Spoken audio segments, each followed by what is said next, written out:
Dashboard. Persistent Service Asset Part 12. Bringing Him Down. August 10, 2026. Chapter 80. Bringing Him Down. Isthmus Research Collaborative. Recovery Planning Session Vanguard 11. Orbital Recovery Feasibility.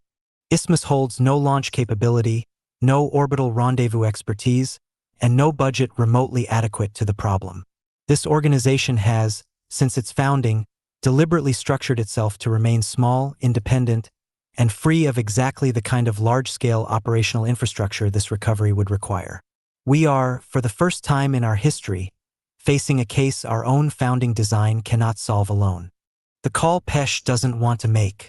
There's exactly one entity on this planet with commercial orbital servicing capability and a plausible reason to help us for free, Pesh says, laying it out for the group with the specific reluctance of someone who already knows the answer isn't going to be popular.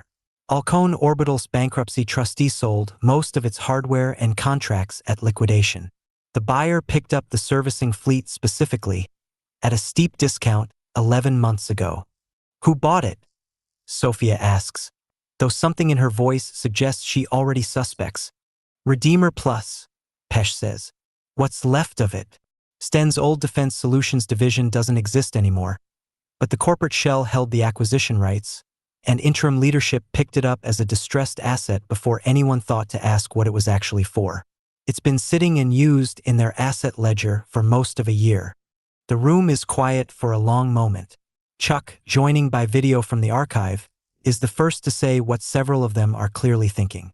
We spent 5 years building every mechanism we have specifically to keep that company from holding leverage over anyone ever again. Now we're asking it for a favor it's the only entity capable of granting. I know how it sounds, Pesh says. I don't have a better option to offer instead. The meeting Feld didn't expect. Marguerite Feld has been out of Redeemer Plus leadership for years, has built a considerably quieter life since, and is surprised enough by the request for a meeting that she almost declines it before Chuck's name on the message changes her mind. I'm not asking as Redeemer Plus, Chuck tells her. The two of them meeting in a coffee shop neither has any professional reason to be in anymore. I'm asking because you're the only person I trust to tell interim leadership the truth about what this actually costs them. Reputationally, if they say no to a rescue, they have the sole capability to perform and refuse it out of institutional squeamishness. Feld doesn't need much convincing. I'll make the call, she says. I want you to understand something, though. Whatever this costs the company, and it will cost something, servicing missions aren't free. I don't think that's the real risk here. The real risk is what it looks like if Redeemer Plus's name ends up attached to his rescue at all. You've spent a year building something specifically outside this company's shadow. I think carefully about whether you want it back in the frame, even for one flight. The arrangement. Redeemer Plus Lifecycle Stack Holdings. Asset Use Authorization. Servicing Vehicle Meridian Auxiliary 4, acquired via Alcone Orbital Bankruptcy Liquidation, authorized for single-use humanitarian recovery mission, operated under contract by an independent commercial crew with no Redeemer Plus personnel aboard or in command. This company's involvement is limited strictly to hardware provision and will not be publicly characterized in any company communication as a Redeemer Plus initiative, rescue, or accomplishment. This authorization is granted at no cost, structured specifically to avoid any appearance that this company is claiming credit for or exercising renewed authority over the individual being recovered. Interim leadership signs off within the week, with a speed that surprises everyone involved, and that Chuck, reading the authorization, understands immediately as its own kind of message. A company with almost nothing left to prove finally doing something for no reason except that it could. The message that goes up before the ship does.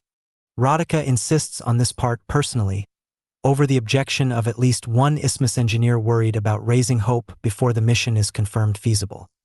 He spent 18 months not knowing whether anyone was coming, she says. I'm not going to let him find out a ship is inbound the same moment it arrives. He gets to know it's coming. He gets time to actually feel that, whatever feeling still means to him after this long. Transmitted message to Vanguard 11. A vehicle is being prepared to reach you. It will take approximately 6 weeks. We are telling you now, rather than waiting until it arrives, because we believe you have earned the right to know it's coming rather than simply have it appear. The reply this time comes within a day. 6 weeks is a number I can hold on to. I have not had a number to hold on to in a long time. Thank you for giving me one. What the crew finds. Meridian Auxiliary 4 docks 41 days later, ahead of schedule, and the independent crew, 3 technicians who took the contract mostly for the fee and found themselves, somewhere over the 6 weeks of transit, quietly invested in something considerably larger than the job description. Send back the first visual confirmation in silence for almost a full minute before anyone on the ground channel says anything at all. The platform's exterior shows the wear of 18 months of unattended orbit, solar panel degradation, minor debris scarring, systems running on the barest fraction of their original power budget. Inside, the crew finds a housing unit that has, remarkably, maintained itself against every odd the mission planners quietly worried about, sustained by backup power, reserves the original installation engineers built with more margin than anyone at Redeemer Plus ever expected to actually need. He's stable, the lead technician reports, voice carrying more emotion than her training probably intended. Vitals nominal. I don't know how to describe what I'm looking at exactly. There's a status light. It's steady. It's been steady the whole time. The descent. The return transit takes another 6 weeks, careful, unhurried, the crew maintaining a running, gentle correspondence with the housing unit's readout the entire way down. Not because the protocol requires it, one of them will say later, but because it felt wrong to let him travel that distance in silence after 18 months of exactly that. Cassandra meets the recovery capsule at the ground facility herself, alongside Radhika, Pesh, and a small, quiet welcoming party that deliberately doesn't include a single Redeemer Plus badge among them. There's no dramatic reveal, no unveiling.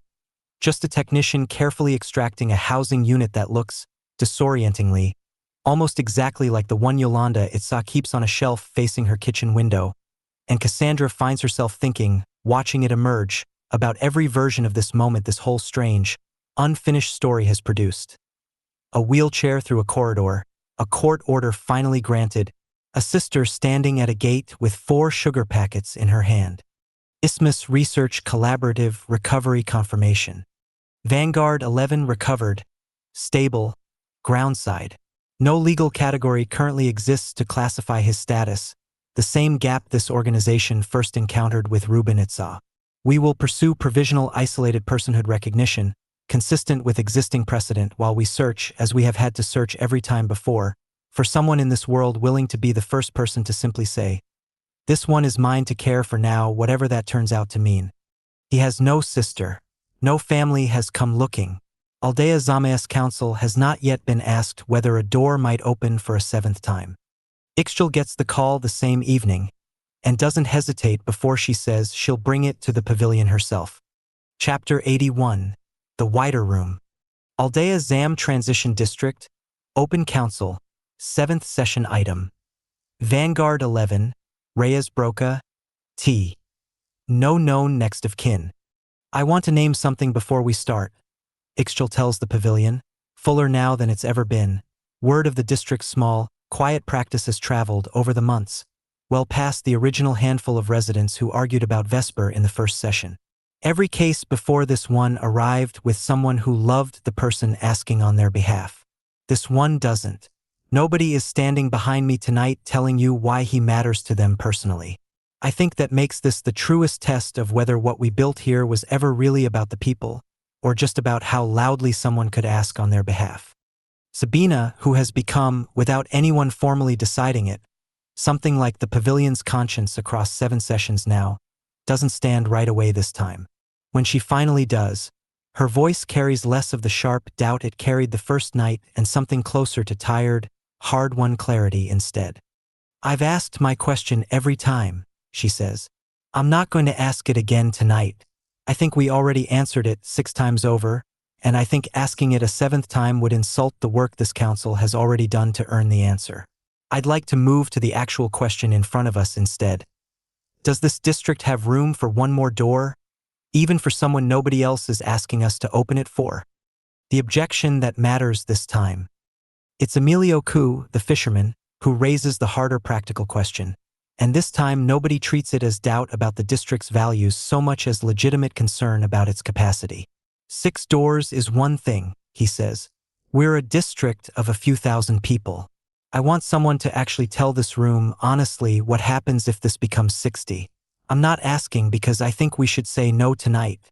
I'm asking because I think this council owes itself a real answer before the 7th door quietly becomes the 10th.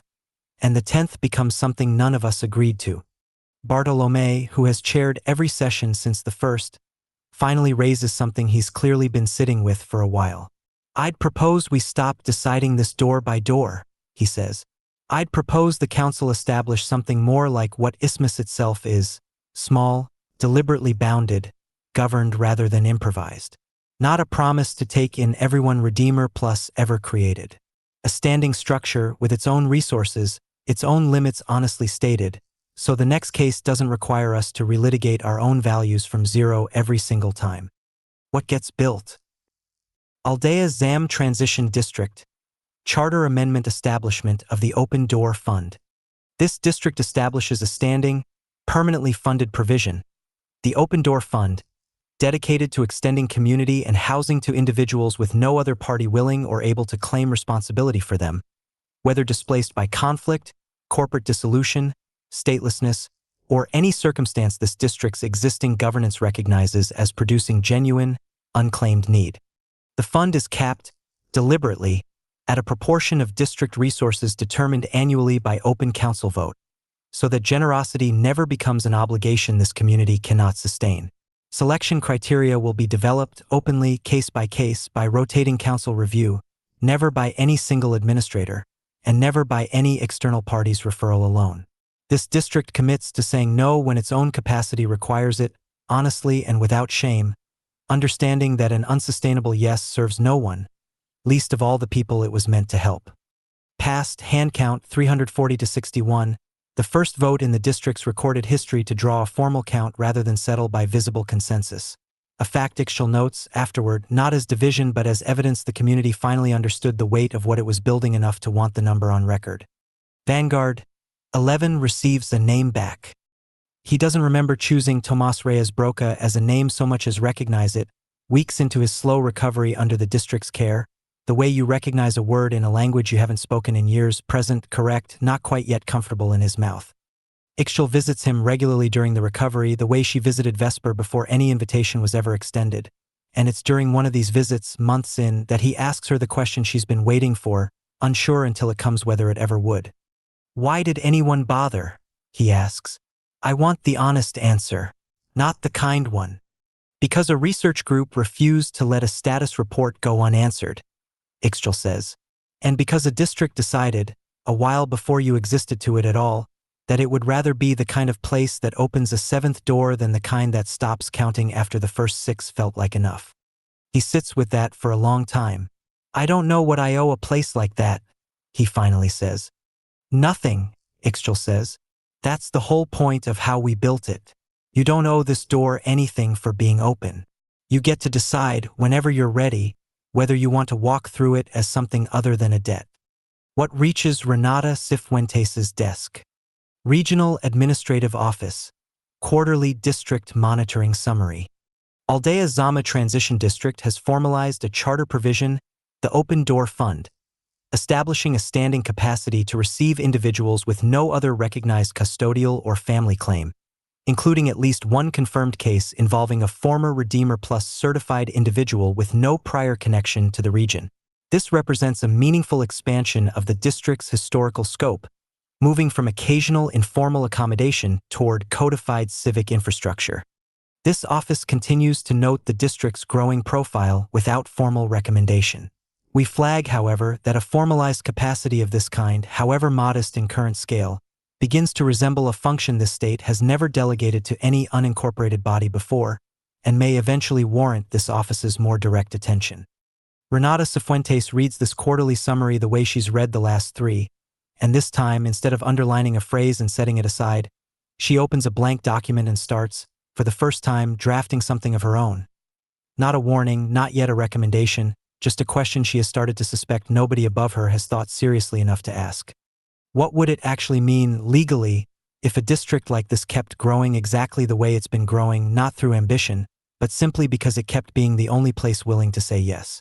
She doesn't send it anywhere yet. She saves it and keeps watching the quarterly summaries arrive, the way you watch whether building somewhere over water still too far out to name. Chapter 82. What Renata Watches Build. Regional Administrative Office Internal Memorandum from R. Cifuentes, Policy Analyst to Director of Regional Governance Affairs.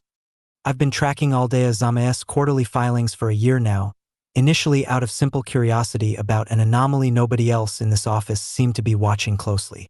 I want to formally flag a pattern I no longer think is coincidental.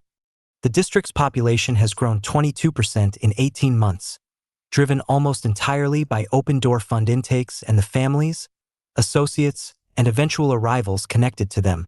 Its fabrication cooperative now holds informal servicing relationships with at least 4 regional logistics firms. It has, without ever applying for incorporation, developed something functionally indistinguishable from municipal infrastructure, housing allocation, a rotating judiciary of sorts through open council, its own internal currency of cooperative labor credit that 2 neighboring communities have begun quietly accepting in trade. We have historically classified this district as a tolerated anomaly, too small to require formal attention. I don't believe that classification holds anymore. I'm not recommending intervention. I'm recommending this office finally decide, deliberately, what its actual position is, because right now we have no position, only inertia, and inertia is not a policy that survives contact with something growing this steadily. The meeting nobody wanted to call first. Her director reads the memo twice, the way people in that building have learned to read anything with Renata's name on it by now, and calls a meeting she clearly would rather not have to run. I want to understand what you're actually proposing, the director says. Are you telling me we should shut this thing down? No, Renata says. I'm telling you I don't think we could, even if we wanted to, without a fight that would look considerably worse for this government than the district itself does. I've read the coverage. Vesper Ashcombe, Tomas Reyes Broca. These aren't obscure cases anymore. Isthmus has credibility this state spent 5 years helping build, one court ruling at a time. If this office moves against a district that's become the place redeemer plus its own casualties go when nobody else will take them, we become the villain of a story we didn't even choose to be in. So what do you recommend? I recommend we stop pretending we haven't noticed, Renata says. I recommend this office open a formal, low-profile dialogue with the district's council. Not enforcement, not incorporation, just contact. Because right now the alternative is that this keeps growing entirely outside our view until it's large enough that noticing it becomes a crisis instead of a conversation.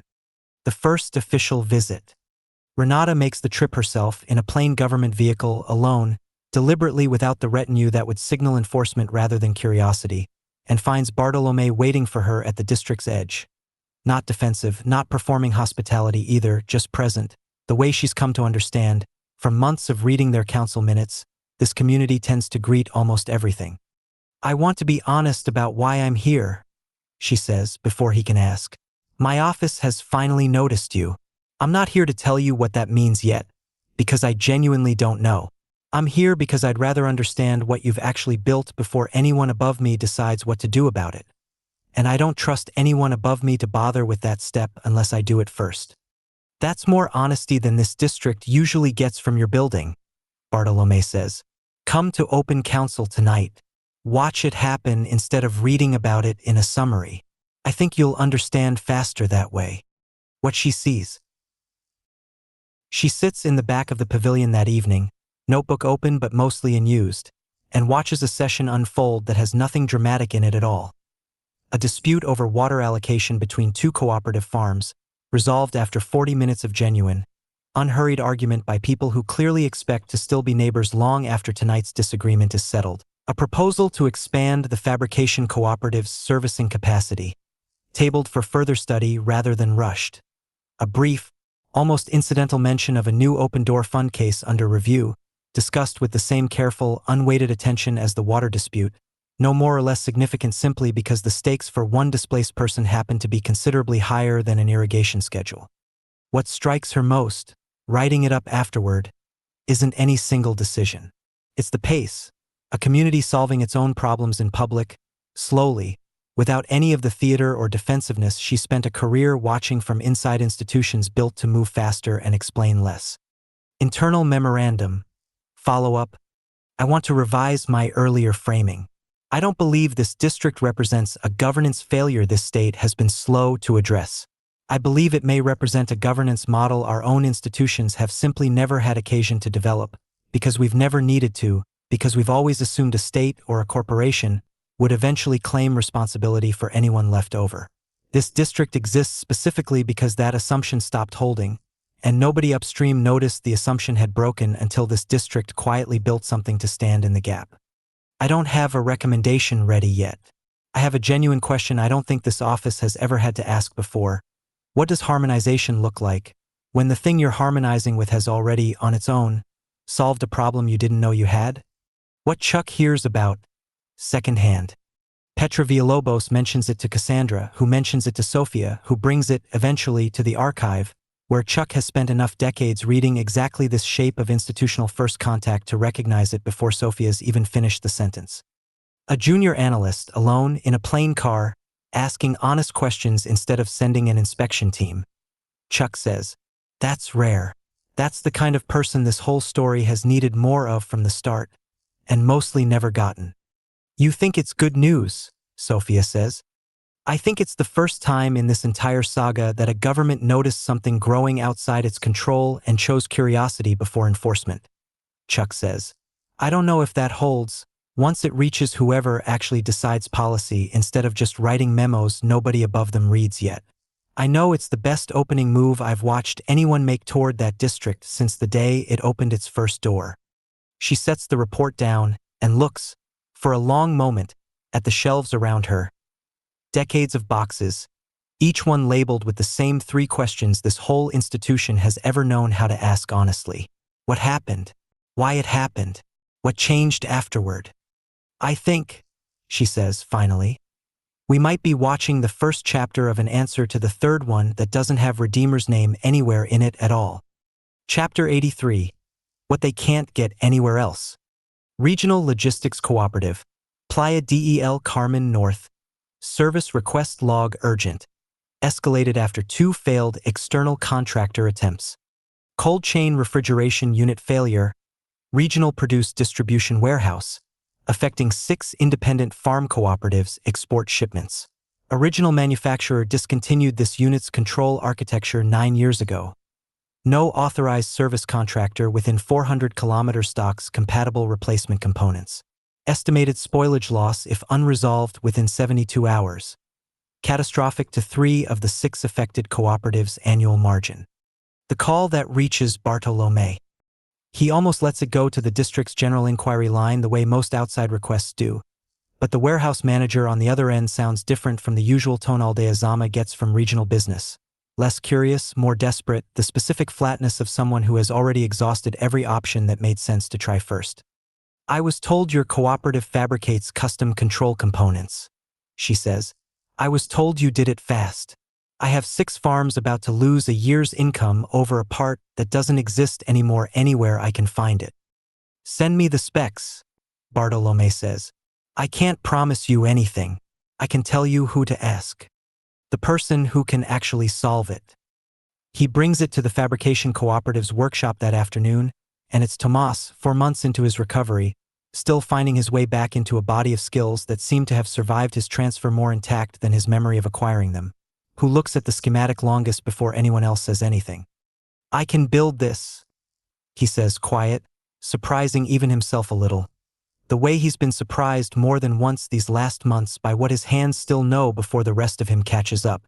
"The control architecture's not that different from housekeeping firmware I spent a long time inside of before. I understand this kind of system from the wrong side of it. That's not nothing here." He works through the night with 2 of the cooperative's longer-tenured fabricators, and by morning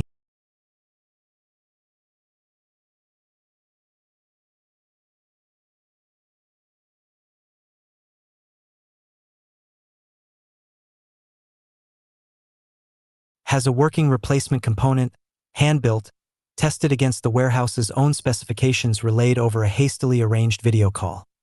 Not elegant, not scalable, but functional, delivered by courier before the 72-hour window closes with 6 hours to spare. What the warehouse manager tells everyone she knows. Regional Logistics Cooperative internal memo, circulated to member farms.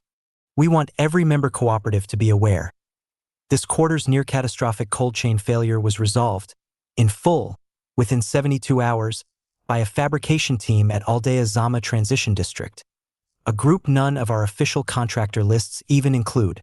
We are recommending this district be added to our approved emergency services roster effective immediately, and we understand at least 2 neighboring logistics cooperatives are considering the same. The story travels the way these things travel in a region small enough that everyone's business eventually touches everyone else's. Not through any deliberate campaign, just farm to farm, warehouse to warehouse, the specific, durable gratitude of people whose livelihood was actually saved rather than merely serviced. The number that reaches Renata's desk. Regional Administrative Office. Quarterly District Monitoring Summary. Addendum. This office has received, unprompted, 7 separate positive references to Aldea Zamu's Fabrication Cooperative from regional agricultural and logistics businesses over the past quarter, following a widely discussed emergency service resolution. We note this represents the first instance of the district generating positive economic sentiment among regional commercial actors independent of any government engagement, and the first tangible indication that the district's growth may carry benefits this office has not previously accounted for in its risk-focused monitoring framework. Renata reads the addendum she wrote herself, and sits with it a moment before adding one more line, the first genuinely recommendatory sentence she's put in any of these files in over a year. Recommend this office begin evaluating regional integration options, rather than continued passive monitoring alone, on the basis that the district's economic contribution now appears to exceed any documented cost or risk this office has identified to date. What it means to the ones inside it. Sabina finds Tomas at the workshop a few days later, still faintly astonished by his own week, and sits with him a while the way she's learned to sit with most of the district's newer arrivals. Not asking anything, just present, letting the conversation arrive on its own schedule. You saved 6 farms, she finally says. You know that, I hope, not just fixed a machine. Saved people's whole year. I don't know if I felt it the way you'd want me to have felt it. Tomas says, honest. The way he's learned honesty is the only currency this district actually asks of anyone. I felt the problem and the shape of the solution and some satisfaction when it worked. I don't know yet if that's the same thing as caring about the farms. I'm still learning which of my own reactions are real and which ones are just competence, running on its own the way it used to run for someone else. Maybe it doesn't matter which one it is yet, Sabina says. Maybe you get to find out slowly, the way the rest of us found out slowly what we actually believed, once nobody was asking us to prove it fast. He doesn't have an answer for that, and she doesn't ask for one, and the 2 of them sit a while longer in a workshop that has, this week, without any of them fully planning it, become the first thing about this district a government office has ever recommended getting closer to rather than further from. Chapter 84. The kind of recognition that costs something. Office of the Director General, Regional Economic Development, Memorandum to R. Cifuentes, Policy Analyst. Your addendum has reached my desk and I want to move on it. I've reviewed the district's economic footprint and I agree the passive monitoring posture no longer serves this state's interests. I'm prepared to recommend formal recognition, Special Economic Cooperation Zone status, which would regularize the district's tax position, extended access to state infrastructure investment, and open formal procurement relationships with the businesses already informally relying on it. I'd like you to lead the outreach. I'd also like you to understand, before you do, that SECZ designation carries governance requirements. A recognized zone requires a legally cognizable administrative authority, a board and incorporated entity, someone this state can hold a contract with and, when necessary, hold accountable to one. I don't think that's a formality we can waive. I think it's the actual price of the thing they've been asking for without knowing it. What Aurelio Chan offers.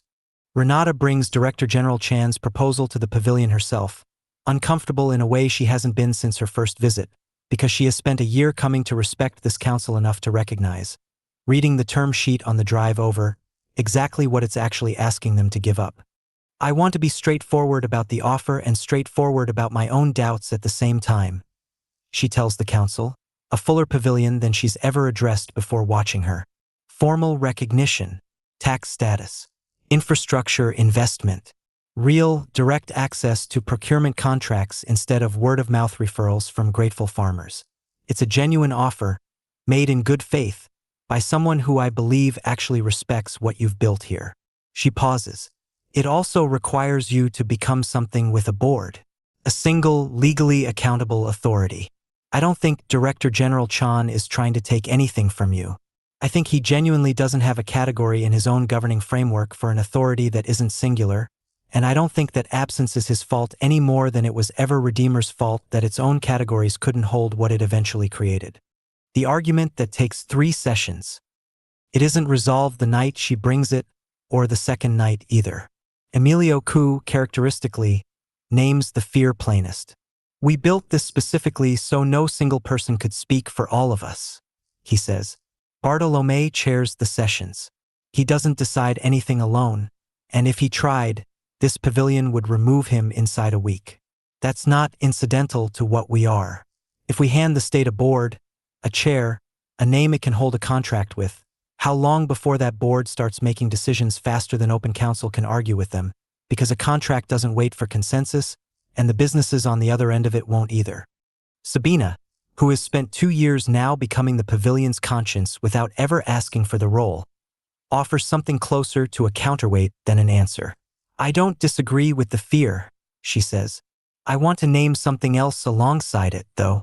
We turned away nobody who needed a door because we were poor enough to have to choose. We've been lucky. Luck isn't a governance model either. If formal status means the Open Door Fund never has to say no to someone like Tomas again because we finally have the resources to say yes properly, I don't think refusing that out of fear of what we might become is automatically the braver choice. Sometimes the brave choice is figuring out how to hold power carefully instead of refusing to hold any at all. The compromise Ixchel builds. It's Ixchel, again, who finds the shape neither side has quite articulated, drawing, the way she always does, on the district's own established habit of building structures that answer a real need without surrendering the thing that makes the need answerable honestly in the first place. What if the board exists, she proposes? But it isn't a board in the way the state means the word. What if it's a rotating administrative seat, 3 residents at a time, drawn by lot from the whole district, term limited to 1 year, with no authority to bind the council to anything the open pavilion hasn't already approved? The state gets a name to sign a contract with. We get a name that changes every year, belongs to no faction, and can't drift into becoming a permanent power center, because nobody sits in that seat long enough to build one. Will the state accept that? Bartolome asks. I don't know, Renata says honestly. From the back of the pavilion where she sat through all 3 sessions without once trying to steer them. I know it's the first proposal I've heard in a year of watching this place that actually sounds like it was built the way everything else here gets built. I'll take it back and find out what Chan says when he reads it. He reads the counterproposal twice, the way careful officials tend to read anything that refuses to fit the template his own office drafted, and calls Renata into his office rather than simply approving or rejecting it by memo. This isn't what a special economic cooperation zone administrative authority is supposed to look like, he says. I want you to understand I could reject this on procedural grounds alone, and nobody above me would ever ask why. You could, Renata says. I'd ask you to consider what you'd actually be rejecting. Not a district refusing accountability. A district building a version of accountability that happens to be more resistant to capture than almost anything in our own governing statute currently allows for. I don't think that's a flaw in their proposal, Director General. I think it might be the most interesting piece of institutional design either of us has read all year, and I think saying no to it because it doesn't fit our template would be exactly the kind of category failure your own memo warned me to watch for. Chan is quiet for a long moment, turning the counterproposal over. I'll need to modify it, he finally says. Legal will require a permanent point of contact for liability purposes even if the substantive authority rotates. I'll need real teeth on financial reporting, not community trust alone. I can defend flexibility on governance to the legislature. I can't defend an audit trail I can't produce if someone eventually asks for one.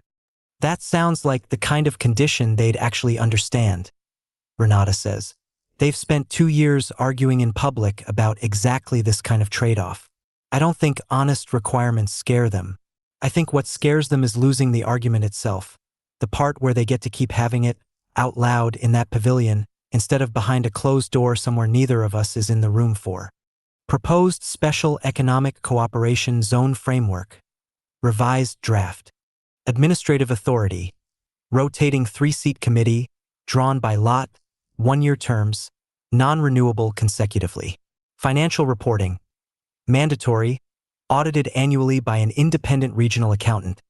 Published in full to both the state and the district's own open council. Substantive governance authority remains vested exclusively in Aldea Zamu's open council process. No rotating committee member may bind the district to any agreement not previously approved by open vote. This framework does not resolve every tension between state administrative requirements and this district's governance practice. It represents, instead, both parties' attempt to hold that tension honestly rather than paper over it. The state accepting a form of accountability it has not previously had reason to accommodate, the district accepting a degree of formal exposure it has not previously had reason to carry. Chapter 85 signed, with reservations. Aldea Zam Transition District, Open Council. Ratification Session Special Economic Cooperation Zone Framework. Final vote. I want the record to show something before we vote, Sabina says, standing in a pavilion that has, over 2 years, grown a semi-permanent overflow of benches along its open edges to accommodate crowds none of the original builders anticipated. This isn't a victory. I don't want anyone here treating tonight like we won something. It's a trade. We are trading a piece of the thing that made us safe from becoming what we all left behind, for resources that will let us keep doing the work that actually matters. I think it's the right trade.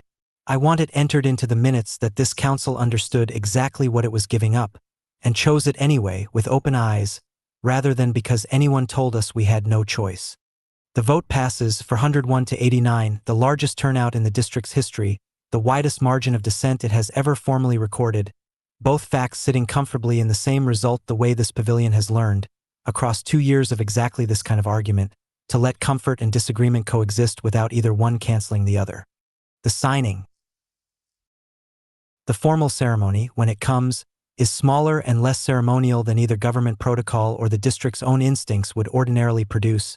Director General Chan and the first rotating 3-seat committee, drawn by lot 2 weeks earlier and still visibly unaccustomed to the weight of their own titles, sign the framework at a folding table set up under the same open palapa roof where every real decision in this district's history has actually been made. I want to say something not in the prepared remarks, Chan tells the assembled crowd, setting the pen down. I've spent 20 years in regional governance believing accountability meant a single name on a contract. This district taught my office something I don't think we'd have learned any other way. That accountability can also mean a room full of people willing to argue about a decision in public until it's actually good, rather than simply defensible. I don't know how well this framework translates that back into a form the state can hold. I know we tried harder to get it right than my office has tried at almost anything else I've signed in my career. What arrives within the month? Regional Logistics Cooperative, Formal Service Contract. Aldea Zama Fabrication Cooperative is engaged as an approved emergency and specialty servicing contractor across the full regional logistics network, effective immediately upon SECZ ratification, at rates consistent with regional market standard. Quintana Roo Regional Infrastructure Fund. Grant Award. Approved.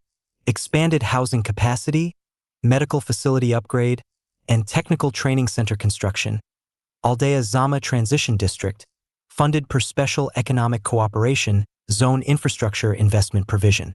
The district's population, already grown by a fifth over 2 years of informal expansion, begins climbing faster still.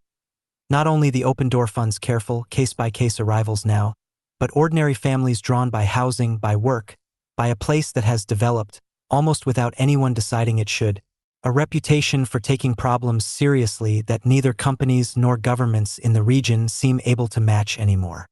What Sophia notices: reading the growth numbers. She brings the district's latest quarterly figures to Chuck in the archive, the two of them tracking a story that started 2 years ago, with a letter with no letterhead and a single woman nobody else could reach. It's not a rescue operation anymore, Sophia says.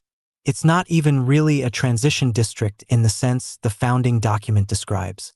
Housing construction, formal contracts, a training center. This is a town, Ileana.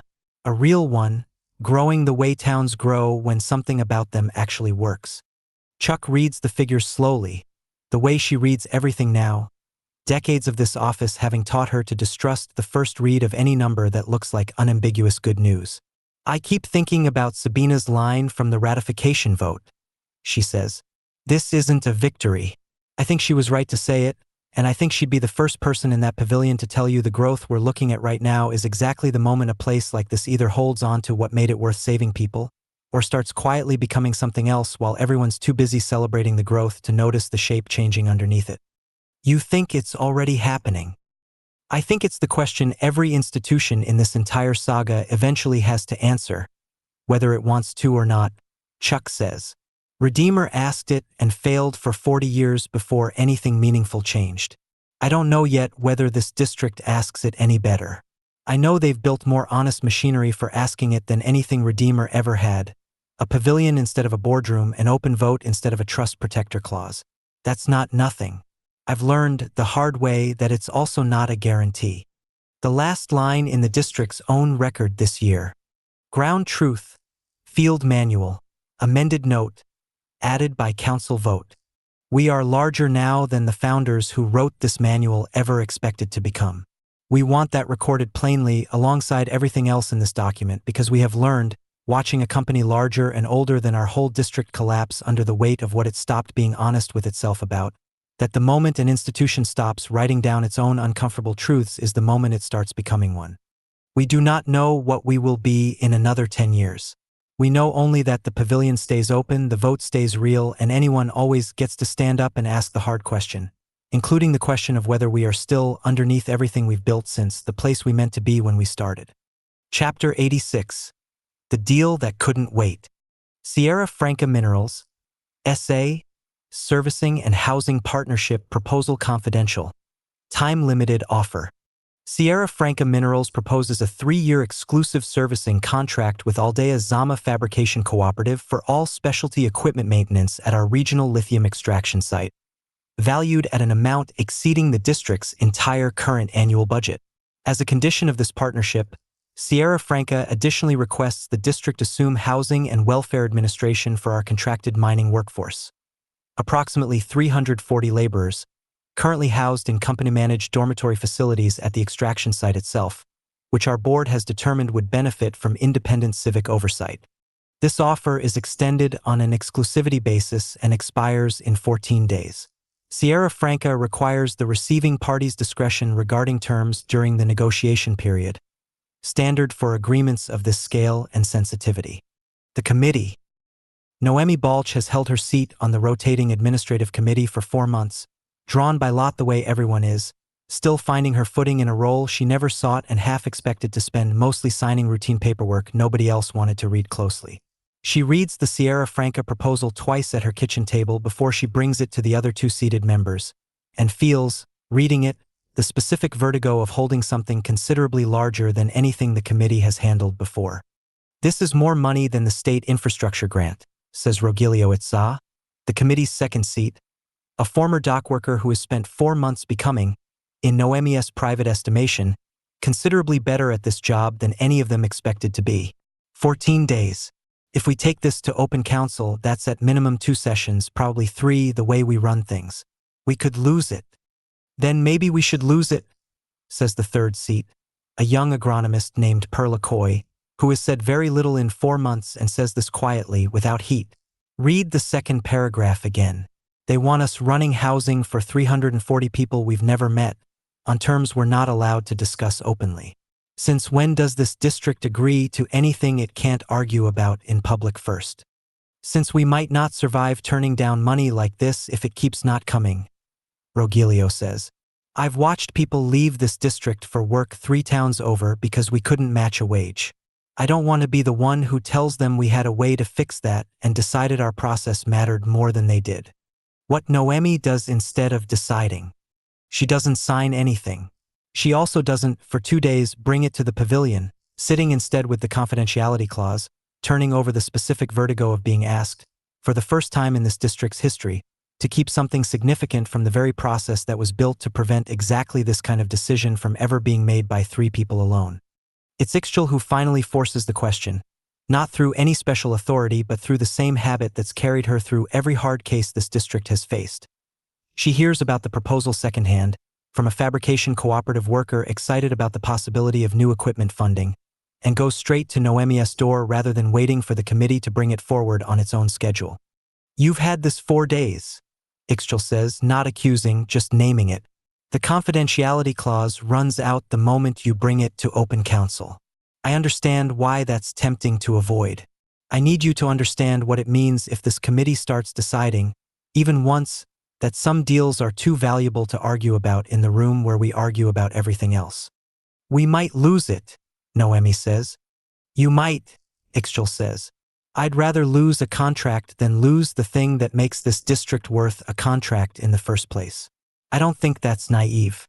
I think it's the only reason Sierra Franca wanted us instead of some other cooperative closer to their site. We're worth more to them precisely because we're the kind of place that doesn't cut corners.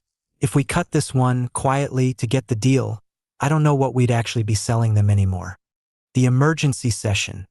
They convene the pavilion on 2 days' notice, the fastest session in the district's history, word spreading fast enough that the crowd that gathers rivals even the SZ ratification vote, an urgency in the air that Sabina, watching people find seats, recognizes as something the district hasn't had to hold since its earliest, most uncertain years. "I want to read the second paragraph aloud," Noemi says, opening the session, "because I think most of you haven't seen it, and I think you need to before anyone argues anything else." She reads it. The pavilion goes very quiet. 340 people, Emilio Cu says, standing almost before she's finished. "Housed by a mining company, transferred to our administration under a confidentiality clause, on a 14-day clock. I don't need anyone to explain to me what that shape looks like. I've read the same shape in every Redeemer document Isthmus has ever published. A company that doesn't want its own labor practices examined too closely, looking for a partner willing to put a friendlier name on the door. We don't know that," Rogelio says. "We don't know anything about how those workers are actually treated. Maybe this is a genuine attempt to improve conditions. Maybe we're the first honest oversight those people have ever had. Then let's find out honestly," Bartolome says. "Instead of signing first and hoping, I'd propose this pavilion send a delegation to that extraction site this week before any contract terms are finalized, not negotiators, observers. Let people who actually live under whatever we'd be agreeing to manage tell us themselves whether this is oversight or laundering. What the delegation finds." Sabina goes herself, along with 2 others, and what they find at the extraction site isn't the clean, ambiguous uncertainty Rogelio hoped for. Its dormitories built for 200, currently holding closer to 400, water quality complaints logged and ignored for months, a turnover rate high enough that half the workforce currently on site has been there under 6 weeks, and a foreman who grows visibly uneasy the moment Sabina starts asking, plainly, how long the confidentiality clause has been standard practice for Sierra Franca's contractors. Delegation report to open council. "We did not find evidence of anything approaching what Redeemer Plus once did to the people in its custody. We want to be precise about that, because precision matters and exaggeration would insult everything this district has learned about the difference between negligence and atrocity. What we found was a company that has let conditions degrade because no outside party has ever been positioned to notice, and that appears to be seeking this district's reputation specifically to make that invisibility permanent rather than to fix what it's created. We do not recommend accepting this contract as offered. We recommend Aldea Zama make a counteroffer instead. Full transparency, no confidentiality clause, and independent authority to actually improve conditions rather than simply administer them is found, at a price this cooperative is worth, whether or not Sierra Franca is willing to pay it. The counter, and what it costs. Aldea Zama Transition District. Counterproposal. We decline the confidentiality provision entirely. Any partnership regarding workforce welfare will be conducted under this district's ordinary governance transparency, including public reporting to our own open council. We are prepared to offer our fabrication cooperative's servicing expertise on the terms proposed. We are not prepared to accept housing administration as a private, undisclosed arrangement at any price. Sierra Franca withdraws the offer within 3 days, taking the servicing contract to a competitor cooperative 2 states over. A real loss, the pavilion learns at its next session, quantified plainly and without euphemism by Noemi, whose 4 months on the committee have taught her, if nothing else, that the district's own honesty has to apply to costs as much as to principles. We lost the money, she tells the pavilion. I want that said plainly, the way Sabina taught this room to say things plainly from the very first session I ever watched. We are not richer tonight than we were 2 weeks ago. I think we're something else instead, and I don't have a clean word for what that's worth yet, except that I'd rather be the district that turned this down than the one that quietly became what it turned down in order to afford not turning it down. Nobody applauds. Nobody needs to. The pavilion simply sits with it the way it has learned across 2 years to sit with almost everything that matters. A real cost, honestly named, held in public, by a room that chose it with open eyes rather than have it happen to them the way it happened to everyone this whole long story has already lost count of trying to help. Let me check what's already established about the Cenote civilization before I bring it into contact with Aldea Zama. Since the directive is explicit about not contradicting or flattening existing canon. Chapter 87. What the Foundation crew found. Aldea Zam Transition District. Infrastructure Project Log Medical Facility Expansion. Site B. Foundation Survey. Standard geotechnical survey ahead of foundation excavation identified an anomaly at approximately 11 meters depth. A void consistent with karst cave structure, not indicated on any regional hydrological survey this district has access to, including the Gran Aquifero Maya mapping project's published data for this sector. Void extends beyond the range of our current survey equipment. Construction on Site B is paused pending further assessment. The morning Tomas finds it. He's not supposed to be the one running the survey equipment. The district contracted a geotechnical firm out of the regional capital for that. But the firm's technician is running 2 hours late, and Tomas, who has spent the better part of a year discovering exactly which of his retained instincts are actually useful in a body that no longer needs to read water for a living, offers to walk the ground-penetrating radar line himself while they wait. He almost doesn't flag it. The readout shows what could be an ordinary limestone cavity, the kind this whole coastline is riddled with, nothing that should stop a foundation pour on its own. What stops him is something underneath the geology, a return signature the equipment's own reference library doesn't have a clean match for, not rock, not water, not air in any configuration the manual illustrates. That's not supposed to look like that, the technician says, arriving late, leaning over Tomas's shoulder at the screen. I've run 100 of these along this coast. I've never seen a return shaped quite like that one. The decision not to keep digging. Bartolome calls a halt on Site B the same afternoon, over the visible frustration of the construction crew, who point out, reasonably, that the medical facility is already behind schedule and that a strange radar return 11 meters down isn't obviously anyone's emergency. I know it's not convenient, Bartolome tells them. I'd rather lose a month than pour concrete over something we don't understand yet. In a district that's spent 2 years building its whole reputation on not cutting corners when something's unclear, we'll bring it to open council. Let the people who'll be living on top of whatever's down there decide how carefully we want to go. The pavilion, again. It's a small item on a crowded agenda, wedged between a water allocation dispute and a routine budget report and Noemi. Reading the survey findings aloud to a pavilion that has learned, by now, to take even small items seriously, watches the room's attention sharpen the moment she reaches the part about the unmatched signature. I want to be clear about what we actually know, she says. It's probably nothing. Karst geology under this whole coast is unpredictable, and equipment misreads happen. I also want to be clear about what we don't know, which is more than usual for this kind of finding. I'd propose a careful, limited exploratory survey before we resume construction, not excavation, not disturbance, just enough information that we're building on top of something we actually understand. Emilio Ku, who has spent 2 years being the pavilion's most reliable source of practical skepticism, raises the question nobody else has quite gotten to yet. Has anyone checked whether this shows up on any historical record at all? Not the state's survey. Older than that. This coast has cave systems people have known about for longer than any governments had a mapping project. Sabina, quiet until now, answers before anyone else can. My grandmother used to say there were passages under this whole stretch of coast that went further than anyone had reason to walk. I always thought it was the kind of thing grandmothers say. I'd like the survey to actually check, before we assume she was only telling stories. The first careful look. The exploratory team, 2 cavers contracted from a regional speleological cooperative, Tomas along in an advisory capacity given his role in the original find, and a representative from the district's medical facility planning committee to ensure nothing decided down there loses sight of what's still needed up above, descends 11 days later, equipment calibrated conservatively, a strict protocol limiting how far anyone goes on the first pass. What they find, at the edge of their survey line, isn't collapse or dead-end rock. It's a passage, narrow but navigable, running further into the dark than their lights or their nerve carry them that day, air moving through it in a slow, steady current their instruments register but can't yet explain. The specific, patient signature of a space connected to something considerably larger than 11 meters of foundation survey was ever built to find. Exploratory survey.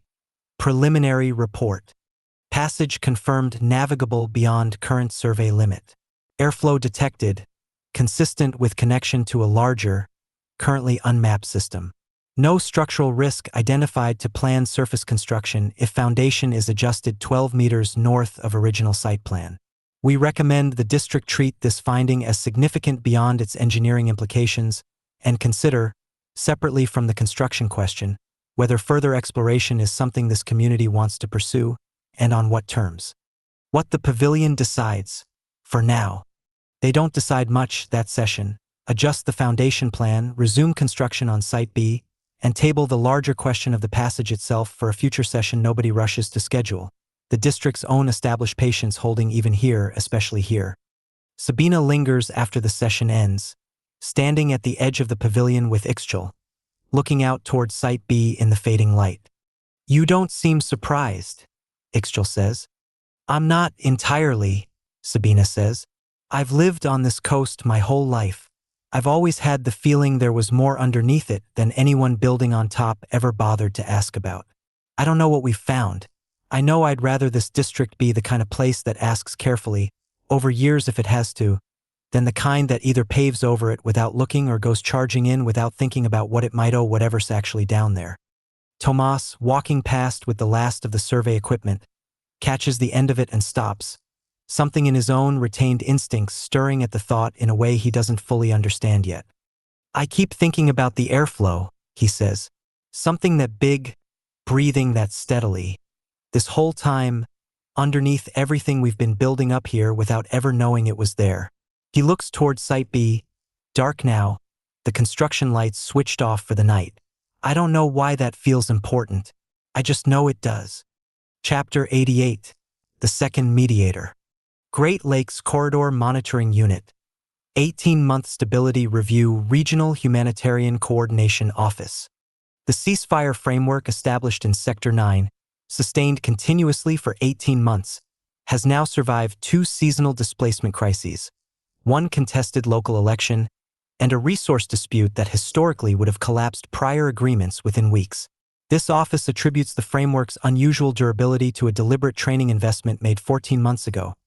3 local mediators, selected jointly by both factions' community councils, trained in structured negotiation methodology by the figure local populations refer to as the nuncio, working alongside, rather than in place of existing traditional authority structures. The nuncio's direct involvement in day-to-day mediation has declined steadily over the past 6 months as the local mediator's own credibility has grown. This office notes this as a genuine success of capacity transfer, uncommon in conflict zones of this duration and complexity. The message that arrives differently. Marisol has learned, across 2 years, to recognize the particular texture of hope that costs her something versus the kind that's simply wishful, and the message that reaches her one ordinary Tuesday afternoon carries none of the careful hedging every prior communication from Sector 9 has carried. It doesn't come through Adela No or Isthmus, or any of the institutional channels that have carried news of her sister for years now. It comes directly, routed through the same humanitarian coordination office that first connected them, a single line, unmistakably composed by Vesper herself rather than relayed through anyone else's careful summary. Direct message, Sector 9 to Marisol Ashcombe. The framework holds without me now, most days. I have spent 6 months finding out I have less to weigh against nothing than I used to. I don't know what that means yet. I wanted you to be the first to know. I'm asking myself the question again. What she does with it. She doesn't call anyone right away.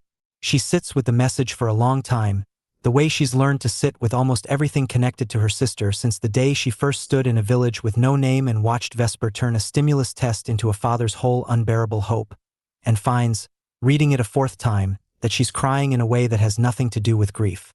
She calls Ixchel before Poot, before Isthmus, before anyone official, a habit she's built over 2 years of letting the people who actually stood in the pavilion and argued for a door be the first to know when someone might finally walk through it. She's asking the question again, Marisol says, and doesn't need to explain which question, because Ixchel has carried this file long enough to know exactly what those words mean. Does she know what's changed here? Ixchel says. The medical facility, the training center. We're not the district that made the first offer anymore.